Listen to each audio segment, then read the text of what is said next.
Hello YouTube, and welcome back to another book review from me, your host Logan Albright. Today I'm talking about an author who I've talked about before on this channel, Robert Aickman, because the book I read this week is The Unsettled Dust, a collection of Robert Aickman's short stories, or strange stories as he liked to call them.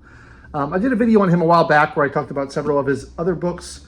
I do have this 4-volume collection, which I picked up over the years, by Faber and Faber. Very nice editions of this beautiful, I love like themed editions where they look alike and they look good on your shelf. And I think this is a nice one. And you know, I've read all of them, and I got to The Unsettled Dust this week, which is not my favorite in the collection, but is still very good. And I wanted to talk a little bit about him and his stories, and we'll talk about this volume in particular, but I also want to talk about the rest of the volumes and kind of what I like about him as a writer. This is a story collection that contains 8 stories.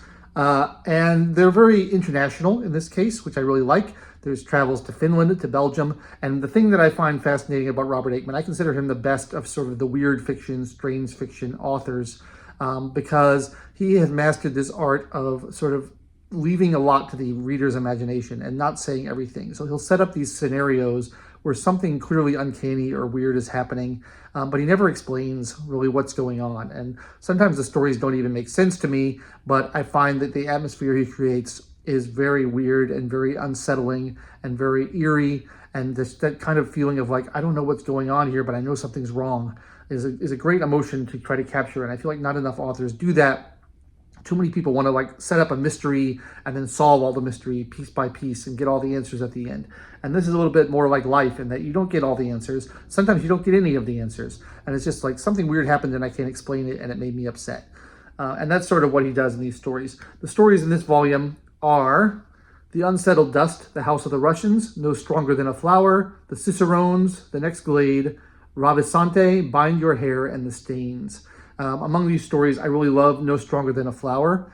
It's a great kind of meditation on artificiality and how physical change can be mirrored in inner change, and how someone changing their exterior can maybe transform them into some kind of monster or someone that you don't recognize anymore, with reference to like makeup and wardrobe and things like that. I think that's a really cool story. Bind Your Hair is a great story, but it also occurs in another one of these volumes. I think it's the first one. Let's see. Yeah, it's also in Dark Entries, and that really annoys me. I am a kind of a completist, and I love to get like complete collections of people's writings, and this is not a complete collection of Robert Aickman's writing. There's a lot of stories he wrote that are not represented in these 4 volumes, which bothers me because I like to have all the stories. And now, if I'm going to get all the stories through other collections, I'm going to have to double up and get duplicates of the same stories. But I feel like if you're producing a kind of unified set like this, where all the volumes look the same and they're published by the same publisher, like why would you repeat the same story in 2 different volumes? It doesn't make any sense to me.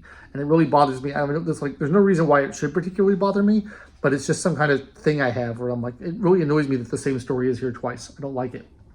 But that being said, Bind Your Hair is one of my favorite Robert Aickman stories. It's really weird and eerie, and there's a lot of this kind of like things that I love, which is like kind of being out in sort of rural environments around forest and villages full of strange rustic people who have kind of lived in the same lifestyle for centuries, and you don't really know their customs and their traditions, and there's a whiff of paganism about it. I love that kind of stuff. There's also a lot of references to religion in a lot of these stories. A lot of them take place along like weird religious traditions and churches, and I think Aickman has a very good sense for the uncanny feeling of a lot of religious traditions. And you know, there's something magical about them, and sometimes they're kind of spooky, and I think that he captures that in a lot of his stories. What else do I want to say? I don't want to go too deep into all the stories.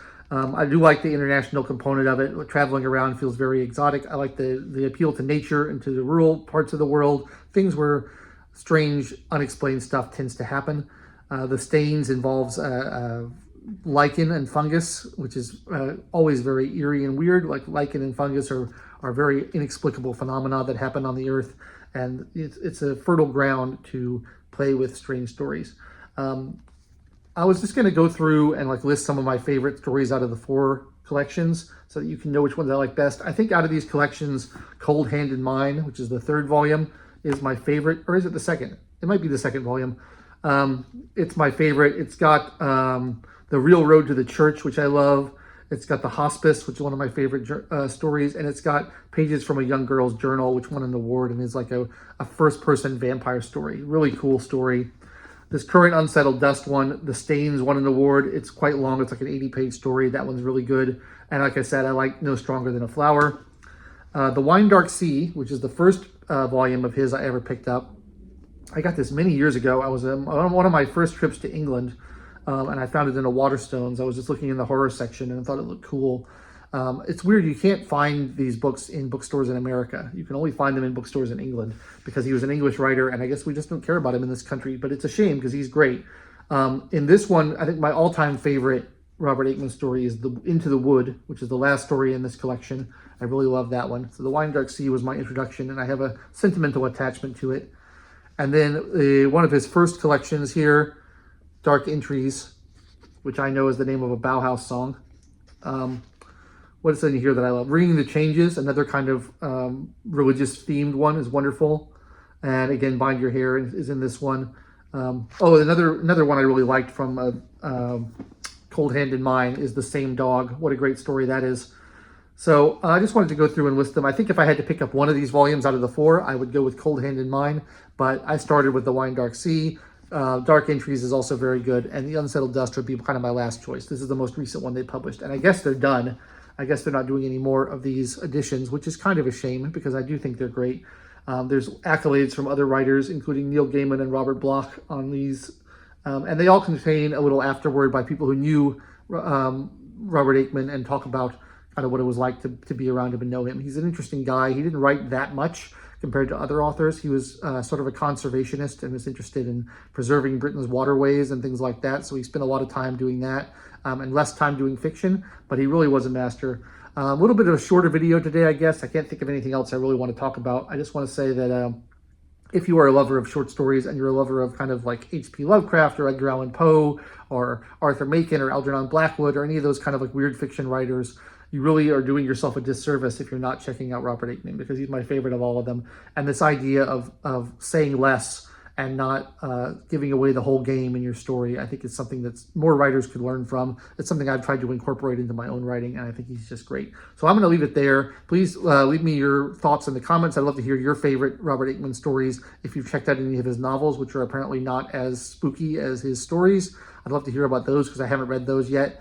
And anything I'm missing from this collection, any other volumes I should pick up, because I would like to read everything he wrote at some point, but it's a little hard because they don't do these comprehensive releases. You know, some authors I really appreciate are some, publishers who, after the author has died, will put together very complete editions. They did this with the Michael Moorcock's Elric stories, which I really liked because you can get them all in order, in the order they were published or the order they take place in.